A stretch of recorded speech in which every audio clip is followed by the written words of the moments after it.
Ein Brief, der nicht kam. Es war ein kühler Morgen und die Sonne warf lange Schatten über die Felder. Lena saß an ihrem Küchentisch und blätterte durch die Zeitung, als ihr Blick auf einen Artikel über die anstehenden Wahlen fiel. Ein Stich durchfuhr sie. Etwas stimmte nicht. Sie hatte keine Wahlbenachrichtigung erhalten. Lena runzelte die Stirn.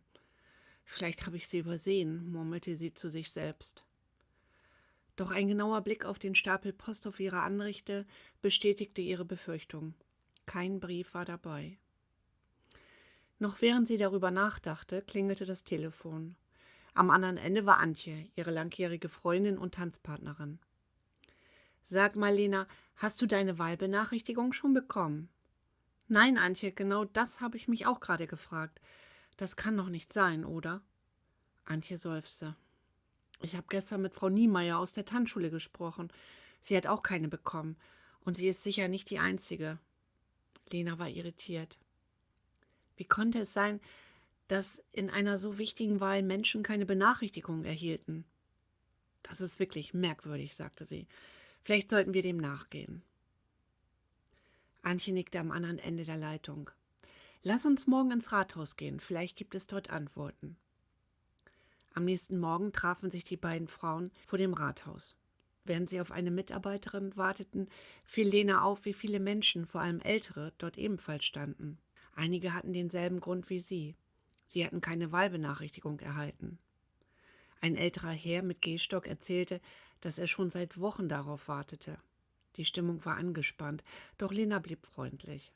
Nach einer längeren Wartezeit sprach sie mit einer Mitarbeiterin. »Es tut mir leid, Frau Schüller«, sagte diese. »Wir hatten einige Verzögerungen im Versand. Sie können aber trotzdem wählen. Kommen Sie einfach mit Ihrem Personalausweis zum Wahllokal.« Lena bedankte sich höflich, doch innerlich war sie aufgebracht. Wie viele Menschen würden wohl nicht wählen gehen, weil sie keine Benachrichtigung erhalten hatten? Sie dachte an all die älteren Menschen, die womöglich gar nicht wussten, dass sie dennoch wählen können. Am Nachmittag, zur Ablenkung von diesem Ärgernis, bereitete sich Lena auf ihr erstes richtiges Date mit Herrn Schmidt vor. Er hatte sie spontan zum Kaffee eingeladen, nachdem sie ihm bei einem ihrer täglichen Besuche im Obst- und Gemüseladen von ihrem Tanzkurs erzählt hatte. Lena zog ihr neues Kleid an, ein zartgrünes mit kleinen Blumen. Sie schaute in den Spiegel, legte noch etwas Rouge auf und zog ihre Lippen mit einem Lippenstift nach, den sie schon lange nicht mehr benutzt hatte. Nervös strich sie sich über die Haare. »Na, das wird schon«, sagte sie zu ihrem Spiegelbild und lächelte zaghaft. Im kleinen Café am Marktplatz wartete Herr Schmidt bereits. Er hatte einen Tisch am Fenster ausgesucht, von dem aus man die Menschen beobachten konnte. »Lena, wie schön, dass Sie gekommen sind«, sagte er und stand auf, um sie zu begrüßen. Sein Lächeln war warm und einladend, und Lena spürte, wie ihre Nervosität langsam verflog.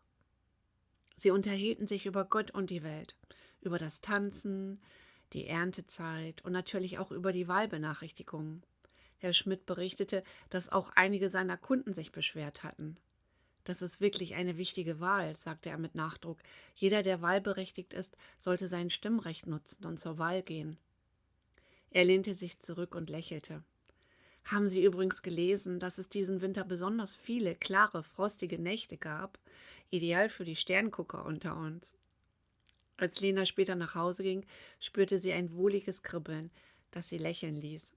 Herr Schmidt hatte sich so charmant verabschiedet, indem er sanft ihre Hand gedrückt und gesagt hatte: »Lena, das war ein wunderschöner Nachmittag. Ich hoffe, wir sehen uns bald wieder. Vielleicht ein Abendessen nächstes Mal?« Zu Hause konnte sie nicht aufhören, darüber nachzudenken. Ein Abendessen klang so vertraut, so vielversprechend. Lena war innerlich viel zu aufgeregt, um einzuschlafen. Sie stand auf, ging in die Küche und setzte Wasser auf. Sie wollte sich einen Kamillentee aufbrühen, der beruhigte das Gemüt. Während das Teewasser auf dem Herd stand, überlegte sie, den Fernseher oder das Radio anzumachen. Sie schaute auf die Uhr. Es war 9:15.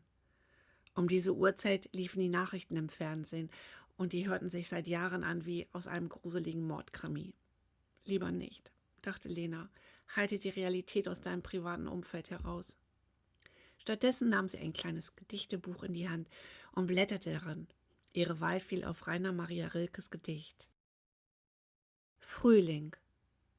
Du kannst nicht kommen und gehen, denn ewig bist du hier. Das Heute ist nur ein Wehen des Ewigen, ein Wehen von dir.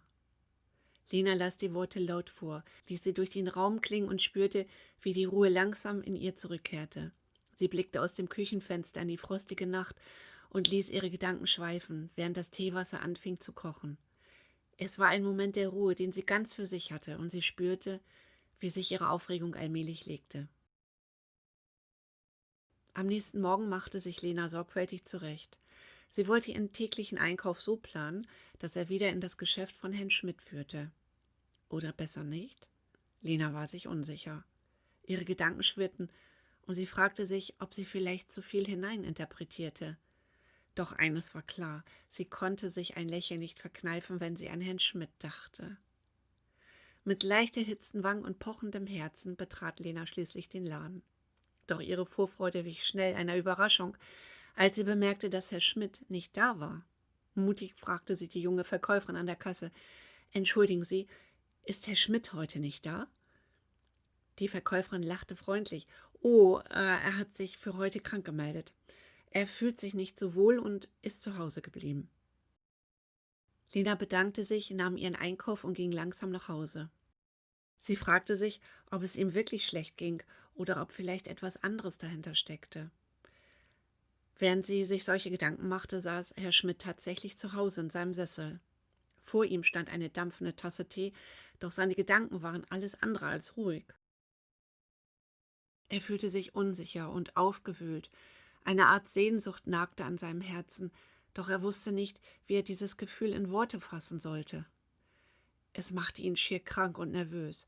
Herr Schmidt legte die Hand auf seine Brust, als könne er die Unruhe damit besänftigen. Sein Blick schweifte durch das Zimmer, blieb schließlich an einem alten Foto aus seiner Jugend hängen. Er atmete tief ein und dachte, vielleicht brauche ich einfach noch etwas Zeit, um mir über alles klar zu werden. Währenddessen war Lena wieder zu Hause angekommen und ließ den Tag Revue passieren. Sie dachte an Herrn Schmidt, sein Lächeln und die Wärme in seiner Stimme.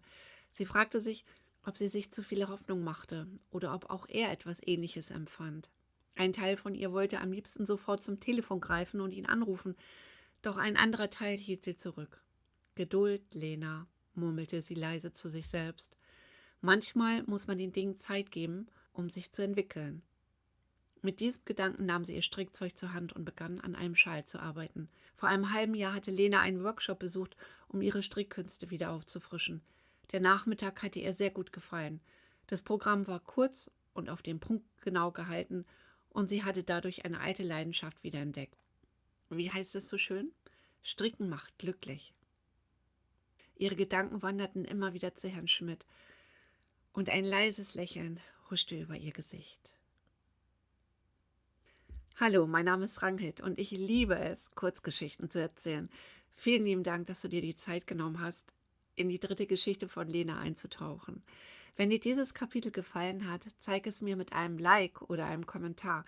Ich freue mich über dein Feedback. Abonniere auch gern meinen Kanal, damit du keine weiteren Geschichten verpasst. Bis zur nächsten Geschichte. Alles Liebe und auf bald, deine Ranghild.